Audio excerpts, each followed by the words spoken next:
আসসালামু আলাইকুম ওরহমতুল্লাহি ওবরাকাতুহ। নাহমাদুহু ওয়া নুসাল্লি আলা রাসূলিহিল কারীম।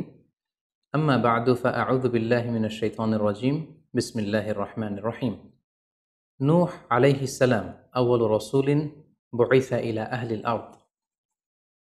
সাইয়েদনা আদম আলাইহিস সালাম এবং ইদ্রিস আলাইহিস সালামের পরে আল্লাহ তাআলা নূহ আলাইহিস সালামকে পৃথিবীর সর্বপ্রথম রাসূল করে এই পৃথিবীতে প্রেরণ করেছেন এবং আল্লাহ তাআলা ওনাকে বলেছেন আবদান শাকুরা, মানে হচ্ছে অ্যান অবিডিয়েন্ট সার্ভেন্ট অফ আল্লাহ।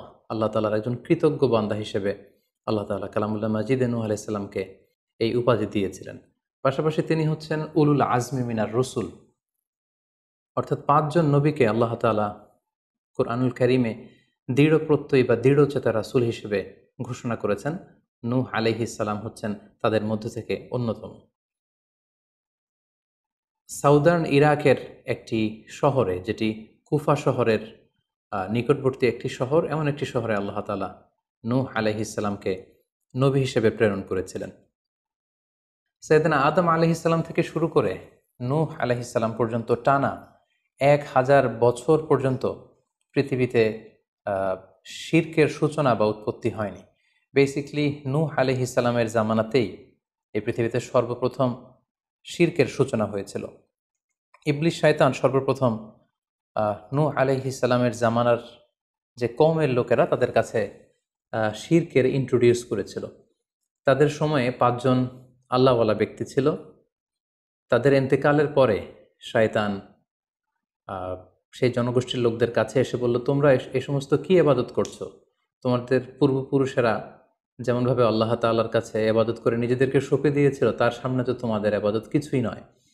তোমরা একটা কাজ করো, তোমাদের ৫ জন আধ্যাত্মিক পুরুষ বা আল্লাহর প্রিয় বান্দাদের ৫টি মূর্তি তৈরি করে তোমরা তোমাদের ইবাদতগাহের পাশে রাখো। ফলে তাদের চেহারা দেখলে তাদের বেশি বেশি ইবাদতের কথা তোমাদের স্মরণ হবে এবং তোমরা আল্লাহ তাআলার ইবাদত করার ব্যাপারে বেশি আগ্রহী হবে। তারা এই শয়তানের মুখরোচক চমৎকার এই কথা শুনে তাদের শ্রেষ্ঠ ৫ জন সন্তান বা আল্লাহওয়ালা ৫ জন ব্যক্তির ৫টি মূর্তি তৈরি করে তাদের ইবাদত গাহের ভেতরে তারা স্থাপন করলো। এবং আসলেই তারা যখন এই ৫ জন ব্যক্তিদের মূর্তির দিকে তাকাতো, তাদের আল্লাহ তাআলার ইবাদতের কথা তাদের স্মরণ হতো, ফলে তারা আল্লাহ তাআলার বেশি বেশি ইবাদত করতে লাগলো। এই জেনারেশন এভাবেই বেশি বেশি আল্লাহ তাআলার ইবাদতের মধ্য দিয়ে তারা পার করতে লাগলো। কিন্তু পরবর্তী জেনারেশন যখন আসলো, শয়তান তাদের কাছে এমনভাবে কুমন্ত্রণা বা টেম্পটেশন দিল, ফলে ওই প্রজন্ম তারা আল্লাহ তাআলার এক আল্লাহর ইবাদতকে ভুলে গিয়ে এই ৫ জন শ্রেষ্ঠ আল্লাহর ওয়ালির মূর্তির সামনে দাঁড়িয়ে সেখানেই তারা মানত করতে শুরু করলো এবং এক আল্লাহর ইবাদত বাদ দিয়ে সেই মূর্তিগুলোর ইবাদত শুরু করে দিল। এভাবেই সাইয়েদনা নূহ আলাইহিস সালামের জামানাতে সর্বপ্রথম শিরকের সূচনা হয়। পবিত্র কালামুল্লাহ মাজিদে আল্লাহ তাআলা এই ঘটনাটি এভাবে উল্লেখ করেছেন যে নূহ আলাইহিস সালামের জামানায় যারা নেতৃত্ব স্থানীয় ছিল, তারা সাধারণ লোকদেরকে উদ্দেশ্য করে বলতো, ওয়াকালু লা তাযারুন্না আলিহাতাকুম ওয়ালা তাযারুন্না ওয়াদ্দাও ওয়ালা সুওয়াআও ওয়ালা ইয়াগুসা ওয়া ইয়াউকা ওয়া নাসরা। অর্থাৎ আমাদের যে ৫ জন বিখ্যাত ব্যক্তি, তাদের নাম ছিল ওয়াদ্দান, সুওয়াআন, ইয়াগুস, ইয়াউক এবং নাসর। তোমরা এদের ইবাদত ছেড়ে দিও না, বরং তোমরা এদের উপাসনা করতে থাকো। ফলে এই আয়াতও প্রমাণ করে যে নূহ আলাইহিস সালামের জামানাতে সর্বপ্রথম শিরকের উৎপত্তি হয়েছিল। কিন্তু নূহ আলাইহিস সালাম তার জাতিগোষ্ঠীর কাছে এক আল্লাহর দাওয়াত দিয়ে যেতে লাগলেন। তিনি বলতে আরম্ভ করলেন, ইয়া কওমি আবুদুল্লাহ মা লাকুম মিন ইলাহিন গায়রুহু আফালা তাত্তাকুন।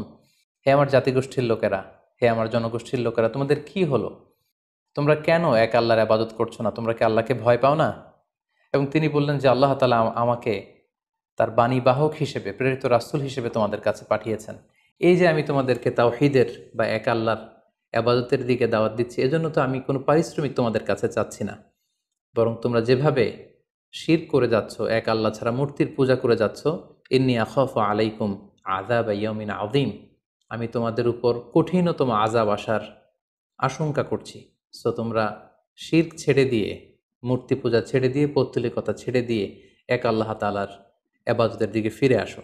নূহ আলাইহিস সালাম যখন তার জাতিগোষ্ঠীর লোকদের কাছে তাওহীদের দাওয়াত বা এক আল্লাহর ইবাদতের দাওয়াত দেয়া শুরু করলেন, তার জাতির লোকেরা, তার কওমের লোকেরা নানা ধরনের টাল বাহানা, অজুহাত এবং বিভিন্ন ধরনের যুক্তি তারা স্থাপন করতে শুরু করলো। তাদের প্রথম যুক্তি ছিল যে, হে নূহ, কেন আমরা তোমার দাওয়াতে সাড়া দেব? কারণ সমাজের নিম্ন শ্রেণীর লোকেরা হচ্ছে তোমার অনুসারী। আরাযিলুনা বাদিয়ার রাই ওমা নারাকা ইত্তাবাআকা ইল্লাল্লাযীনা হুম আরাযিলুনা বাদিয়ার রাই। কারণ আমরা দেখতে পাচ্ছি সমাজের লো ক্লাসের যারা লোকজন, নিম্ন শ্রেণীর লোকজন, নিম্ন পেশার লোকজন, এরাই হচ্ছে তোমার ফলোয়ার। তোমরা আগে এই সমস্ত লোকদেরকে তোমার আশপাশ থেকে সরাও, তখন আমরা তোমার এ দাওয়াতকে গ্রহণ করব। তাদের আরও একটি যুক্তি ছিল যে, তুমি এই নিম্ন শ্রেণীর লোকদেরকে নিয়ে সমাজে ইনফ্লুয়েন্সিয়াল হতে চাচ্ছ। ইয়াতাফাদ্দালু আলাইকুম। এই নূহ হচ্ছে জেলে সমাজ, কৃষক সমাজ, এই সমস্ত নিম্ন শ্রেণীর লোকদেরকে নিয়ে এই সমাজের মধ্যে একটা ইনফ্লুয়েন্স ক্রিয়েট করে সে আমাদের উপর সুপিরিয়র হতে চাইছে। এটা ছিল তাদের আরেকটা যুক্তি। তারা আরও বলতো যে, আগে যদি এই নিম্ন শ্রেণীর লোকদেরকে তোমার কাছ থেকে তুমি তাড়িয়ে দাও, তাহলে আমরা তোমার উপর বিশ্বাস স্থাপন করতে পারি। নূহ আলাইহিস সালামের এই কথার জবাবে তিনি বলেছিলেন, ওমা আনা বিতারিদিল্লাযীনা আমানু, অর্থাৎ যারা আল্লাহ তাআলার উপর বিশ্বাস স্থাপন করেছে, যদিও তারা নিম্ন শ্রেণীর হয়ে থাকে, কি করে আমি তাদেরকে তাড়িয়ে দিতে পারি? তাদের আরও একটি যুক্তি ছিল যে, তুমি আমাদের মতো মানুষ, দেখতে তো তুমি আমাদের মতো মানুষ, তুমি খাচ্ছ, দাচ্ছ, ঘুমাচ্ছ, ঘুরে বেড়াচ্ছ, বাজারে যাচ্ছ, ক্রয় বিক্রয় করছো, আমাদের মতো মানুষ হয়ে তুমি কেমন করে রাসূল হতে পারো? তুমি যে রাসূল, কি করে আমরা বিশ্বাস করব? কেন আকাশ থেকে ফেরেশতারা এসে বলে দিয়ে যায় না যে তুমি রাসূল? তাহলে তো আমরা ফেরেশতাদেরকে দেখলে আমরা আস্থা পেতে পারি এবং নিশ্চিত হতে পারি যে আসলেই তুমি আল্লাহর পাঠানো রাসূল। এবং তারা পাশাপাশি আরও বলতো যে, আমাদের পূর্বপুরুষরা তো এই সমস্ত মূর্তিরই পূজা করেছে, তাহলে কি তুমি বলতে চাইছো এরা ভ্রান্ত ছিল? সর্বশেষে তারা বলতে আরম্ভ করলো যে, নূহ, তুমি হচ্ছে মিথ্যাবাদী, পাগল এবং ভ্রান্ত, আমরা আমাদের অবস্থানে অটল থাকব।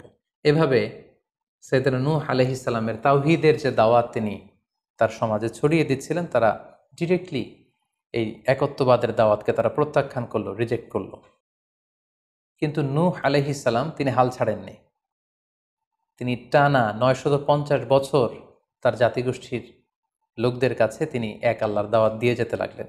কালামুল্লাহ মাজিদ আমাদেরকে জানাচ্ছে, ওয়ালাকাদ আরসালনা নূহান ইলা কওমিহি ফালাবিসা ফীহিম আলফা সানাতিন ইল্লা 50 আমা। তিনি 1 বছর, 2 বছর, 10 বছর, 20 বছর নয়, টানা 950 বছর তিনি লাগাতার কন্টিনিউয়াসলি তার কওমের লোকদের কাছে তিনি এই তাওহীদের দাওয়াত দিয়ে যেতে লাগলেন। এবং তিনি দিন রাতকে এক করে টায়ারলেসলি, রেস্টলেসলি তিনি তার জাতিগোষ্ঠীর কাছে এই একই দাওয়াত দিতে লাগলেন। তিনি বলছেন যে, রব্বি ইন্নী দাআউতু কওমি লাইলা ওয়া নাহারা, হে আল্লাহ, দিন রাত তো আমি চেষ্টা করে গেলাম, তাদেরকে তাওহীদের দাওয়াত দিলাম, কিন্তু তারা আমার কথা শুনছে না। ওয়া ইন্নী কুল্লামা দাআউতুহুম লিতাগফিরা লাহুম জাআলু আসাবিআহুম ফি আযানিহিম। এর মানে হচ্ছে, আল্লাহ, আমি যখনই তাদেরকে দাওয়াত দিতাম, তারা তাদের আঙ্গুলগুলো তাদের কানের ভেতরে ঢুকিয়ে রাখতো, যাতে করে আমার তাওহীদের কথা তাদের শুনতে না হয়।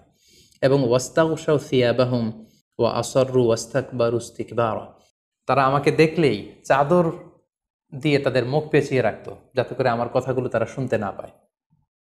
সুম্মা ইন্নী দাআউতুহুম জিহারা। আমি, নূহ আলাইহিস সালাম বললেন, আল্লাহ, আমি দাওয়াতি কাজ করার কোনো মাধ্যমই তো বাকি রাখিনি। আমি প্রথমে পার্সন টু পার্সন আমি প্রাইভেটলি দাওয়াত দিতাম। এটা যখন তারা অস্বীকার করলো, আমি তখন পাবলিক দাওয়াত দেওয়া শুরু করলাম। আমি তাদের বড় গ্যাদারিংসে, বিভিন্ন ফেস্টিভ্যালে যে তাদেরকে এই দাওয়াতের কথা শোনালাম, কিন্তু তারা প্রত্যাখ্যান করেছে। সুম্মা ইন্নী আ'লানতু লাহুম ওয়া আসরারতু লাহুম ইসরারা। অর্থাৎ এই আয়াত থেকে বোঝা যাচ্ছে যে, নূহ আলাইহিস সালাম দাওয়াত দেয়ার বা বাণীবাহকের যে কাজ, এই গুরুদায়িত্ব পালনে কোনো ধরনের প্রক্রিয়া তিনি বাদ রাখেননি। তিনি দিনে রাতে, তিনি প্রাইভেটলি, তিনি পাবলিকলি, তিনি উৎসাহ প্রদানের মাধ্যমে, জান্নাতের সুসংবাদ দেওয়ার মাধ্যমে, কিংবা জাহান্নামের ভয় দেখানোর মাধ্যমে নানাভাবে তার জাতিগোষ্ঠীর কাছে আখিরাতের কথা, আখিরাতে আল্লাহ তাআলার সুপ্রিম কোর্টের কাঠগড়ায় দাঁড়িয়ে জবাবদিহিতার কথা, এক আল্লাহর একত্ববাদের কথা, এই দাওয়াতগুলো তিনি দিয়ে গিয়েছেন। কিন্তু অধিকাংশ ক্ষেত্রেই এবং অধিকাংশ লোকগুলোই নূহ আলাইহিস সালামের এই তাওহীদের দাওয়াতকে প্রত্যাখ্যান করেছিল এবং রিজেক্ট করেছিল। এভাবে নূহ আলাইহিস সালাম যখন দাওয়াত দিয়ে যেতে লাগলেন, তার কওমের লোকদের মধ্য থেকে ফাইনাল যে রেসপন্সটি এসেছিল সেটি হচ্ছে, ক্বালু লা ইন লাম তানতাহি ইয়া নূহ লা তাকুনান্না মিনাল মারজুমিন। হে নূহ, অনেক হয়েছে, এবার তুমি থামো, তুমি যদি এই দাওয়াত দেয়া বন্ধ না করো তাহলে আমরা তোমাকে স্টোনিং করে, পাথর মেরে, প্রস্তর নিক্ষেপ করে দুনিয়া থেকে বিদায় করে দিব। এবং তারা এও বলল যে ক্বালু ইয়া নূহ ক্বাদ জাদালতানা ফাআকসারতা জিদালানা, অনেক হয়েছে, তুমি অনেক আর্গুমেন্ট আমাদের সাথে দিয়েছো, অনেক তর্ক বিতর্ক তোমার সাথে হয়েছে, এবার থামো। ফাআতিনা বিমা তাইদুনা ইন কুনতা মিনাস সাদিকিন, তুমি যে আযাবের ভয় দেখাচ্ছ পারলে সেটা দেখাও। তুমি আমাদেরকে বলছো যে আমরা যদি এক আল্লাহর ইবাদত না করি, আমরা যদি পৌত্তলিকতা না ছাড়ি, তাহলে আল্লাহ তাআলা আযাব দিয়ে আমাদেরকে ধ্বংস করে দিবে। পারলে সেই ধ্বংসলীলা তুমি আমাদের সামনে নিয়ে আসো, পারলে সেই শাস্তি দেখাও, তুমি যদি সত্যবাদী হয়ে থাকো। এবার নূহ আলাইহিস সালাম তাদের এ ধরনের অ্যাটিটিউড দেখে অনেকটা হতাশ হলেন। তিনি তাদের কাছে কোনো প্রতিদান চাইছেন না, তাদের কল্যাণের জন্যই, তাদেরকে জাহান্নামের আগুন থেকে বাঁচার জন্যই তিনি 950 বছর ডেডিকেট করে দিলেন তাদের দাওয়াতি কাজে। কিন্তু তারা যখন এই দাওয়াতি কাজে সাড়া দিচ্ছে না, অবশেষে হতাশ হয়ে নূহ আলাইহিস সালাম আল্লাহকে দোয়া করলেন, আল্লাহ ফাফতাহ বাইনি ওয়া বাইনাহুম ফাতহান, আমি আর পারছি না, আপনি এবার এসপার ওসপার করে দিন, আপনি একটা ফায়সালা করে দিন।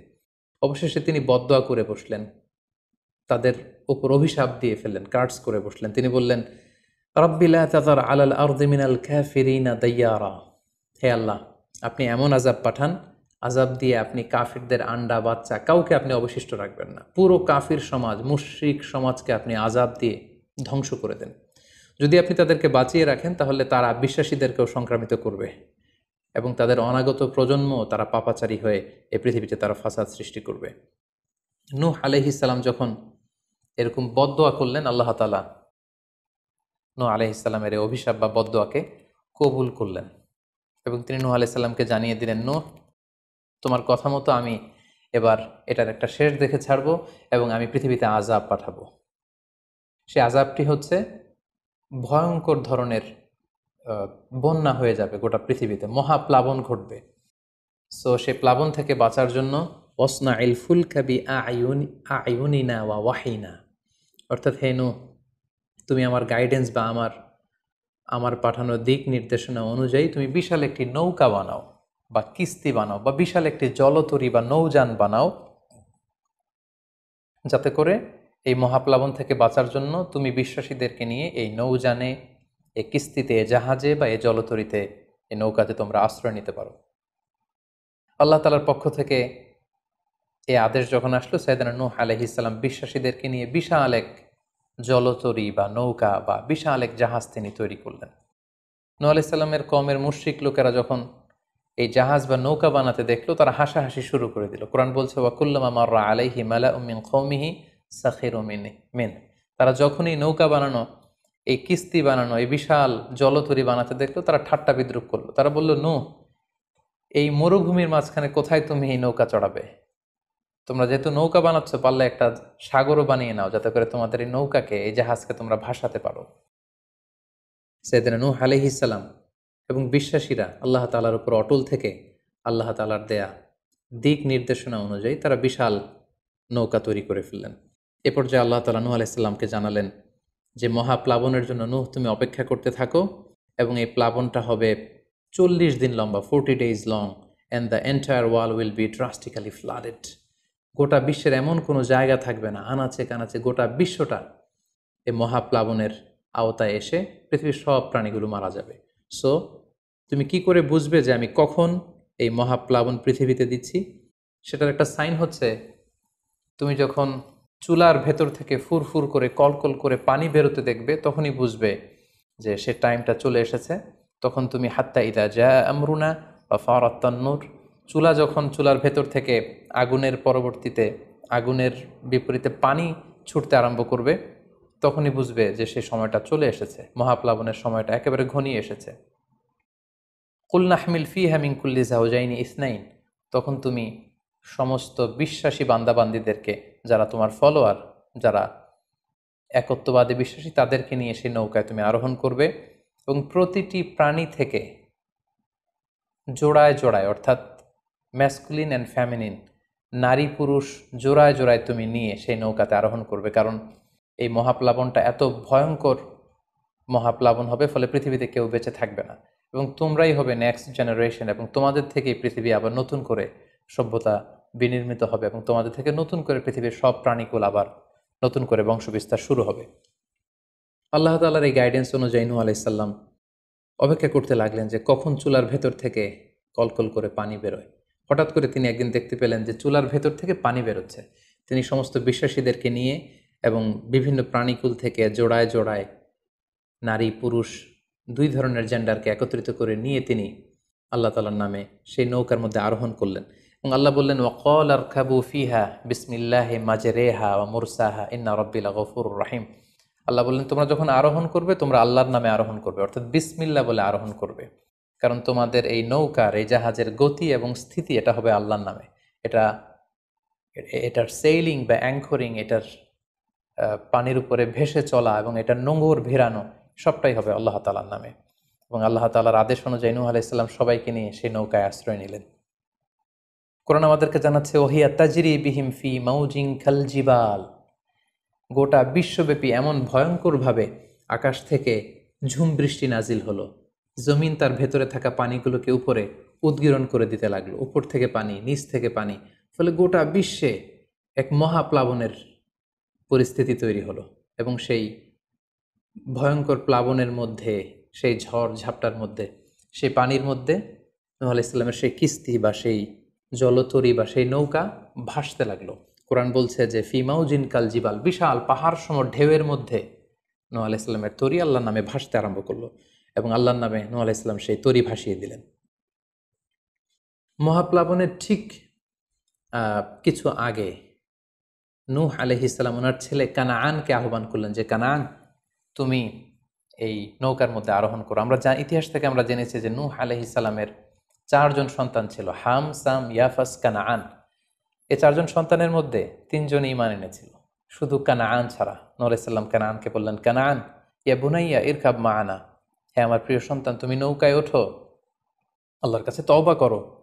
কিন্তু কানাআন নূহ আলাইহিস সালামের এই আহ্বানের প্রত্যুত্তরে তিনি বলেছিলেন, আমি নৌকায় উঠবো না, সাআওয়ি ইলা জাবালিন ইয়াসিমুনি মিনাল মা, আমি পাহাড়ের চূড়ায় যেয়ে দাঁড়াবো, পাহাড় আমাকে পানি থেকে বাঁচাবে, কারণ এই বন্যার পানি তো পাহাড় পর্যন্ত পৌঁছতে পারবে না।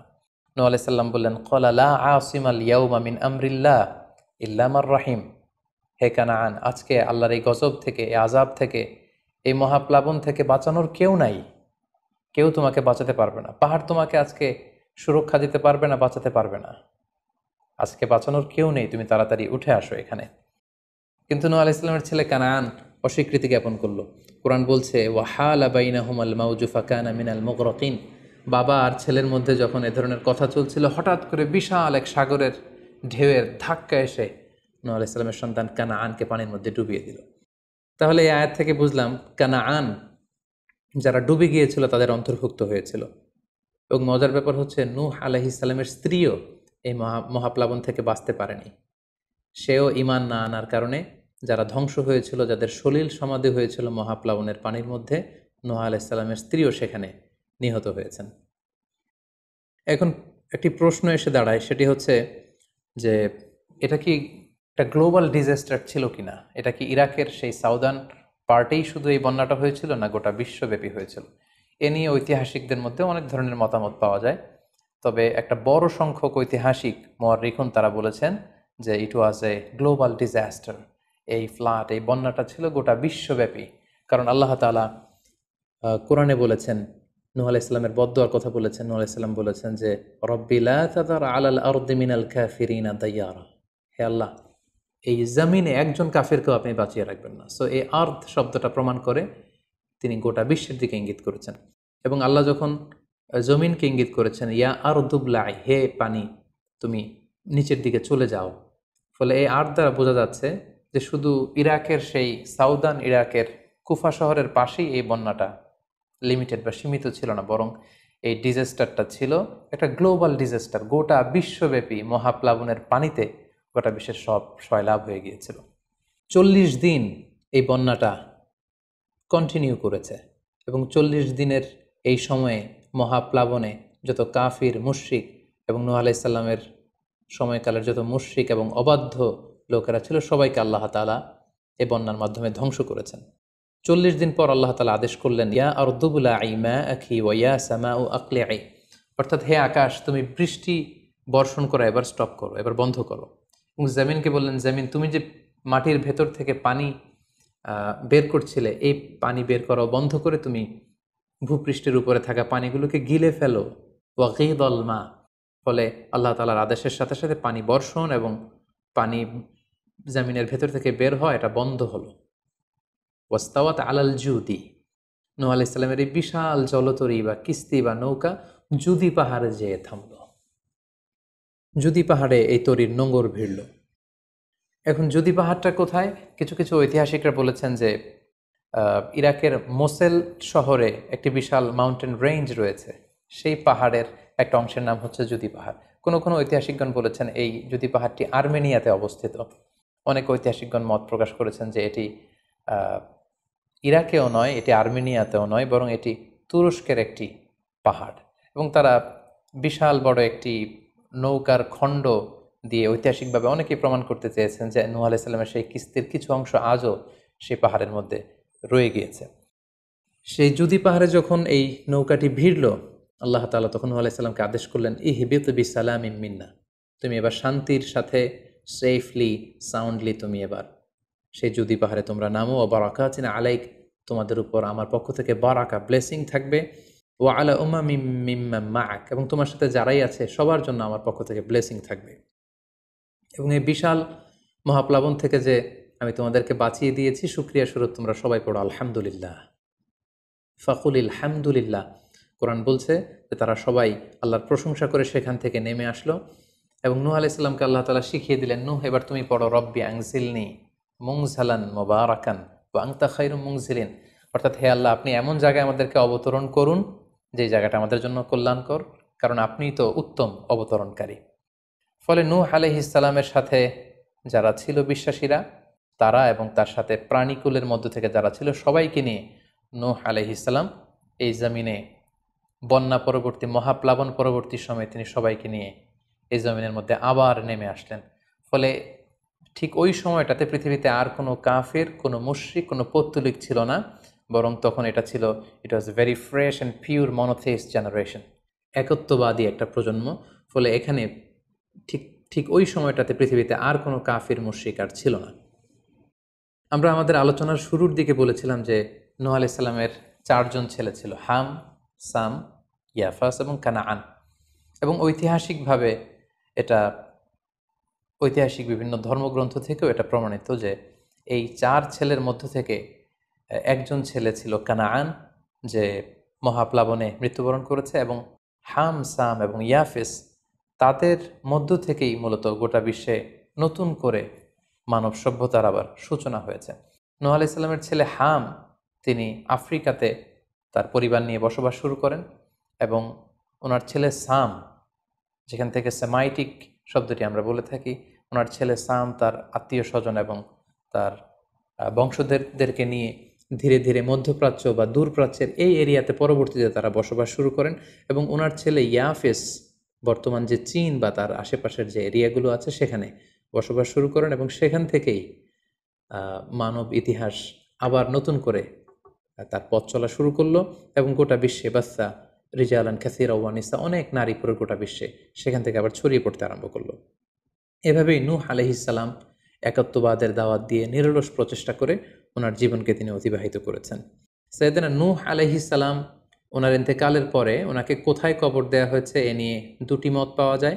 প্রথম মত অনুযায়ী ওনাকে মক্কাতে কবরস্থ করা হয়েছে, আরেকটি মত অনুযায়ী লেবাননের কার্ক নামে একটি এরিয়াতে জাবালে দীর, সেই দীর মাউন্টেনের পাশে সাইয়েদনা নূহ আলাইহিস সালামকে কবরস্থ করা হয়েছে।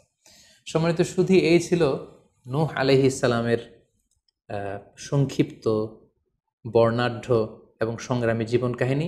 এ পর্যায়ে আমরা নূহ আলাইহিস সালামের এই স্টোরি থেকে, এই জীবনী থেকে কী ধরনের লেসন, লাইফ লেসন বা শিক্ষা আমরা পেতে পারি, যেটা আমরা আমাদের সমাজের সাথে রিলেভেন্ট করতে পারি, আমরা সে বিষয়ে সামান্য কিছু আলোচনা করব। আমরা যারা দাওয়া কাজের সাথে ইনভলভড, তাদের জন্য নূহ আলাইহিস সালামের জীবনীতে আসলে নূহ আলাইহিস সালামের দাওয়া ক্যারিয়ার থেকে নেবার মতো, শেখার মতো অনেক কিছু রয়েছে। তোর মধ্যে থেকে অন্যতম হচ্ছে যে ডাইভার্সিটি অফ দাওয়া অ্যাপ্রোচ। আমরা জানি যে আমরা যারা আল্লাহ তাআলার এই কথাগুলো, কোরআন সুন্নাহর এই মেসেজগুলো পৌঁছে দিচ্ছি, আমরাও কাইন্ডা বাণীবাহকের কাজ কিন্তু আমরা করছি। যেহেতু নবীরা নেই, তাদের অনুসৃত পথকে আমরা ধারণ করে তাদের কথাগুলো আমরা পৌঁছে দিচ্ছি। সো আমাদের এই দাওয়া অ্যাপ্রোচের মধ্যে ডাইভার্সিটি থাকতে হবে। আমরা যেমনি ওরালি দাওয়া কাজ করি, নবীরা ওরালি দাওয়া কাজ করতেন, মৌখিকভাবে মানুষকে দাওয়া দিতেন। এই ওরালি দাওয়ার পাশাপাশি আমরা রিটেন দাওয়ার কাজ করতে পারি, আমরা প্র্যাকটিক্যাল দাওয়া কাজ করতে পারি। অর্থাৎ প্র্যাকটিক্যাল দাওয়াটা হচ্ছে লাইভ দাওয়া। আমার কথা দেখে, আমার আচরণ দেখে, আমার ডিলিংস দেখে মানুষ ইসলামের সৌন্দর্যের প্রতি আকৃষ্ট হবে, এবং এটা খুবই ফলপ্রসূ একটা দাওয়া সিস্টেম। সো আমরা যদি নূহ আলাইহিস সালামের জীবনের দিকে তাকাই, তাহলে দেখব উনি অনেকভাবে এই দাওয়া কাজ করেছেন। উনি প্রথম পার্সন টু পার্সন টার্গেট করে তাকে একা একা বোঝাতেন। এটা যখন কাজ না করতো, প্রাইভেট দাওয়া থেকে উনি পরে সুইচ করলেন পাবলিক দাওয়াতে। কোরআন আমাদেরকে জানিয়েছে যে তার কওমের বিভিন্ন ফেস্টিভ্যালগুলোতে, সেখানকার বিভিন্ন পাবলিক গ্যাদারিংসগুলোতে, সেখানকার বিভিন্ন ক্লাবগুলোতে তিনি যে এক আল্লাহর দাওয়া তিনি সেখানে পেশ করেছেন। পাশাপাশি নূহ আলাইহিস সালাম তার সময়ের সম্ভ্রান্ত ব্যক্তিবর্গ যারা, তাদেরকে স্পেশালি তিনি দাওয়া কাজের আওতায় নিয়ে এসেছেন। এলিট সোসাইটি যারা, আমরা যদি আল্লাহ রাসূল সাল্লাল্লাহু আলাইহি ওয়াসাল্লামের দাওয়া অ্যাক্টিভিটির দিকে তাকাই, তাহলে দেখব যে উনিও কিন্তু সানাদিদে কোরাইশের যারা লিডার শ্রেণী ছিল, গণ্যমান্য ব্যক্তিবর্গ ছিল, তাদেরকে তিনি স্পেশালি দাওয়া কাজ করতেন তাদের সাথে। কারণ আমরা জানি যে একটা সমাজের লিডার যদি ইসলামের পথে আসে, ফলে তার যে লক্ষ লক্ষ ফলোয়ার থাকবে তারাও তার দ্বারা ইনফ্লুয়েন্স হয়ে তারাও ইসলামের পথে চলে আসবে। এবং আল্লাহ রাসূল সাল্লাল্লাহু আলাইহি ওয়াসাল্লামের জীবনী তো আমরা দেখেছি যে কোনো গোষ্ঠীর বা কোনো কওমের বা কোনো ট্রাইবের গোত্র প্রধান যখন কালিমা পড়ে মুসলমান হয়েছে, তার দেখা দেখি গোত্রের সকল নারী পুরুষ তারাও মুসলমান হয়ে গেছে।